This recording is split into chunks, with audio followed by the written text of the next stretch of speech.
we are really happy and glad to see all of you here this morning for this forum. Today we want to share with you some quick studies that we've undertaken when it comes to the issue of digital marketing of unhealthy food and non-alcoholic beverages. One of the main purposes of the study was just to be able to think about what are some of the channels that exist for digital marketing. Are these channels accessible to children, for instance? And if these channels are accessible to children, what kind of exposure are children getting from these particular channels?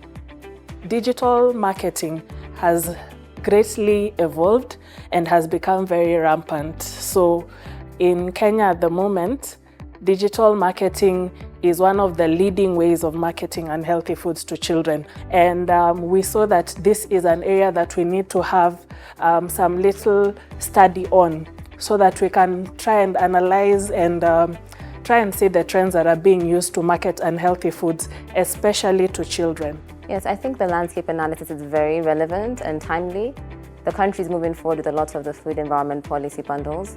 So it's useful to see a landscape analysis on what food marketing looks like in the digital space, and an analysis of the legal perspective, or the legal ways we can move towards improving our food environments for children.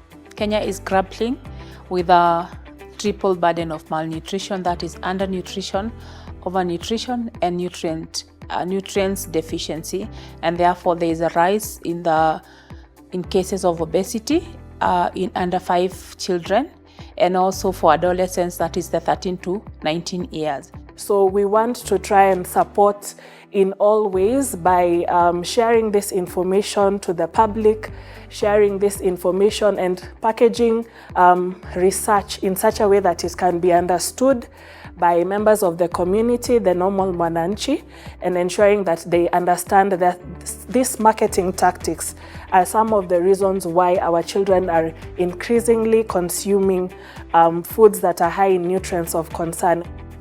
We need a legislative framework which will ensure that the conversation that we have started goes on, so that we have laws and regulations in our communities that safeguards the health of the population. As policymakers, we need to be able to ensure that we also domesticate or maybe borrow laws from other countries that have been able to reduce the marketing, so that we can ensure that the future of our children is actually in safer hands. And one of the ways is to ensure that the digital marketing space is regulated, ensure that we only have foods that are healthy being marketed, and we ensure that industries use the thresholds provided under the Kenya Nutrient Profile model to either reformulate their foods or only to market foods that are considered healthy. We all need to act towards prioritizing health over profits.